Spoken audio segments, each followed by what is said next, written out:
Assalamualaikum warahmatullahi wabarakatuh. Pada video kali ini, Ibu akan menjelaskan mengenai materi perkembangan dan pertumbuhan pada manusia. Simak baik-baik ya, agar kalian lebih paham mengenai materi kali ini. Sepanjang hidup, organisme akan mengalami yang namanya pertumbuhan dan perkembangan. Seperti manusia yang tumbuh dari bayi sampai dewasa. Banyak sekali faktor yang mempengaruhi pertumbuhan dan perkembangan pada manusia. Salah satunya yaitu lingkungan, makanan, gaya hidup, hormon, serta genetik. Dalam video kali ini kita akan membahas mengenai perbedaan antara pertumbuhan dan perkembangan pada manusia dan siklusnya. Untuk lebih jelasnya, simak baik-baik ya video kali ini. Baik, Ibu akan bertanya pada kalian, apa sih bedanya antara pertumbuhan dan perkembangan pada manusia menurut kalian? Baik, pertama-tama Ibu akan menjelaskan mengenai pertumbuhan dan perkembangan pada manusia. Sekilas pada kata pertumbuhan dan perkembangan terdengar tidak jauh berbeda. Bertumbuh berarti berkembang dan bertambah besar. Tetapi untuk makhluk hidup, bertumbuh dan berkembang memiliki arti yang berbeda. Bertumbuh adalah suatu proses yang dapat diukur dengan sistem ukur. Seperti tinggi badan yang bertambah, bisa terlihat jelas perubahan dari tinggi 100 cm menjadi 150 cm. Begitupun dengan penambahan berat badan, volume, dan contoh lainnya. Intinya, suatu pertumbuhan dapat diukur dan bisa dilihat jelas dengan mata. Untuk pengertian perkembangan itu sendiri, yaitu proses penambahan kemampuan seorang manusia dalam berbagai aspek. Contoh dari perkembangan adalah seorang bayi waktu kecil belum bisa berbicara. Namun ketika sudah berusia 4 tahun, maka anak tersebut sudah sangat lancar berbicara. Itulah yang disebut dengan perkembangan. Faktor yang mempengaruhi perkembangan. Yang pertama yaitu stimulus lingkungan, pengalaman sosial, pendidikan, dan kesehatan mental. Tahapan pertumbuhan dan perkembangan manusia diawali dengan bayi, anak-anak, remaja, dewasa, dan lansia. Untuk siklus pertama pada pertumbuhan manusia, yaitu bayi. Pertumbuhan besar pada bayi terjadi pada usia 0-2 tahun. Bayi mulai belajar berjalan, berbicara, dan mengenal lingkungan sekitarnya. Gambar tersebut menunjukkan bahwa proses perkembangan calon bayi. Ibu akan menjelaskan proses perkembangan calon bayi pada gambar tersebut. Ketika sperma dan sel telur bertemu, hari 0 maka proses fertilasi dimulai. Fertilasi manusia terjadi di dalam tubuh manusia. Setelah fertilasi, maka sel akan berubah menjadi zigot yang siap berkembang pada hari ke-1. Zigot membelah terus-menerus melalui proses pembelahan sel yang dinamakan mitosis. Zigot ini berada di fase morula, yaitu penambahan jumlah sel tanpa pertambahan massa sel. Dari fase morula, sel terus membelah hingga membentuk rongga. Fase tersebut disebut fase blastula, sedangkan sel-sel tersebut dinamakan blastosis. Terjadi pada hari ke-5. Setelah fase blastula, sel kemudian memasuki fase gastrula, dan kemudian perkembangan menjadi embrio. Setelah 8 minggu, embrio berkembang menjadi fetus atau janin. Di tahap ini, sudah dimulai pembentukan organ-organ tubuh bayi. Fetus terus berkembang hingga akhirnya dilahirkan menjadi seorang bayi.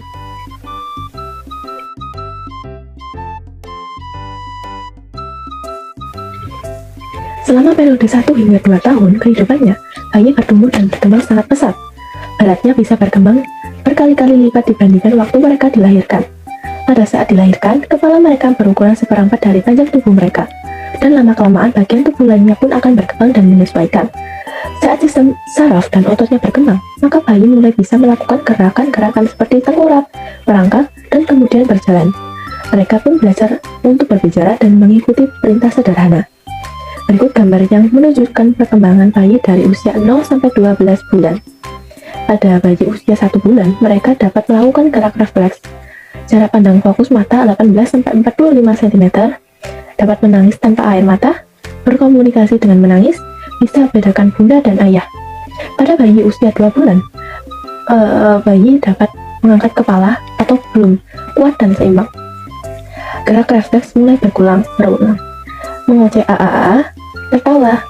Pada bayi usia 3 bulan, bayi dapat ganggang benda ukuran sedang, berguling-guling, meniru bunyi atau intonasi suara orang dewasa.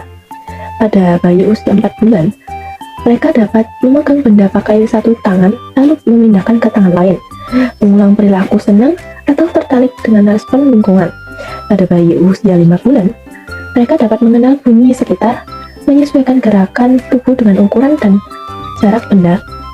Pada bayi usia 6 bulan, mereka dapat duduk dengan bantuan orang dewasa. Mereka mencoba merangkak. Pada bayi usia 6-8 bulan, mereka dapat duduk dengan bantuan orang dewasa. Tertarik mengulang suatu aktivitas. Pada bayi usia 7-11 bulan, mereka dapat merangkak, mengambil benda kecil, atau koordinasi mata dan tangan mulai berkembang. Pada usia bayi 8 bulan, mereka dapat berdiri dengan bantuan. Pada bayi usia 8-12 bulan, mereka dapat melakukan sesuatu yang bertujuan. Objek pada pemandangan matanya ada benda hilang. Bayi mencari di tempat terakhir dia lihat benda itu. Pada usia bayi 9 bulan, meniru ekspresi wajah orang lain, pakai gerak tubuh untuk berkomunikasi. Pada bayi usia 10-12 bulan, mereka mengikuti gerak mata orang dewasa atau menunjuk ke arah yang sama dengan orang dewasa. Pada bayi usia 10-15 bulan, mereka dapat mengucapkan kata pertama dan berdiri sendiri tanpa bantuan orang lain. Pada siklus perkembangan manusia, yang kedua yaitu masa anak-anak. Masa anak-anak dimulai pada usia 2 tahun. Mereka bertambah besar dan tinggi. Kemampuan motorik dan koordinasi juga sudah berkembang. Rasa ingin tahunya juga sangat tinggi, dan kemampuan mentalnya juga sangat berkembang. Kemampuan berbahasa mereka juga meningkat drastis. Berikut grafik yang menunjukkan perkembangan gerak fisik dan koordinasi anak-anak usia 3-5 tahun. Oke, Ibu akan menjelaskan mengenai perkembangan motorik kasar anak 3-5 tahun pada gambar di atas. Pada motorik kasar, gerak fisik yang butuh keseimbangan plus koordinasi anggota tubuh dan memakai otot besar sebagian atau seluruh anggota tubuh. Pada usia 3 tahun masa anak-anak, mereka dapat menjaga keseimbangan saat berdiri dengan satu kaki, berbalik atau berhenti tiba-tiba atau cepat, lompat setinggi 37-60 cm, naik turun tangga tanpa dibantu, loncat dengan variasi, menendang bola, jalan maju mundur di lintasan, jalan di titian. Pada anak-anak usia 4 tahun, mereka dapat mengontrol gerakan dan merespon saat dikasih petunjuk, misal berhenti dan berputar, naik turun tangga dengan langkah bergantian, memanjat tali atau gelantungan di palang, meniru, mengikuti, menikmati gerakan yang dicontoh. Pada anak-anak usia 5 tahun, mereka dapat melakukan gerakan konstan dengan waktu istirahat sebentar, ikut permainan fisik yang sifatnya sosial, naik sepeda roda 2 dengan roda bantu, jalan di garis lurus ke depan atau belakang, lompat di tempat dengan satu kaki, jalan di papan keseimbangan. Pada siklus ketiga, perkembangan pada manusia yaitu masa remaja atau masa pubertas. Fase ini adalah fase paling sulit bagi anak-anak karena banyak perubahan yang terjadi pada tubuh, baik dari segi fisik maupun mental. Remaja adalah fase perubahan dari anak-anak menuju dewasa. Pubertas dimulai sejak awal anak-anak berusia 9 tahun sampai 15 tahun. Pubertas ditandai dengan perkembangan seksual berupa mulai aktifnya hormon-hormon reproduksi. Artinya, pada tahap ini seorang remaja telah mampu melakukan reproduksi. Hormon reproduksi wanita yaitu estrogen dan progesteron membuat remaja putri memperlihatkan perkembangan seksual sekunder berupa dimulainya periode menstruasi. Untuk pria, hormon testosteron akan memicu pertumbuhan seksual sekunder dan produksi sperma. Dapat dilihat pada gambar di atas merupakan perbedaan perkembangan seksual sekunder pada remaja pria dan wanita. Pada siklus keempat perkembangan manusia yaitu fase dewasa. Pada fase ini, setelah pubertas, mental, emosi, dan fisik mulai stabil. Pada saat ini, manusia memasuki masa dewasa dan tidak mengalami pertambahan tinggi. Pertumbuhan seksual sekunder pun sudah berhenti. Pada usia 30 tahun, manusia akan mengalami tanda-tanda penuaan, seperti tumbuhnya rambut putih atau berkurangnya massa otot. Pada usia pertengahan 40-50 tahun, wanita akan berhenti mengalami menstruasi. Periode ini dinamakan menopause. Sementara pada pria, maka produksi sperma akan berkurang. Siklus terakhir pada pertumbuhan manusia yaitu masa lansia. Masa ini penurunan fungsi dan mental secara perlahan, fokus pada kesejahteraan emosional dan kesehatan fisik pun menurun. Terima kasih telah menyaksikan video Ibu tentang materi perkembangan dan pertumbuhan pada manusia kali ini. Semoga bermanfaat. Wassalamualaikum warahmatullahi wabarakatuh.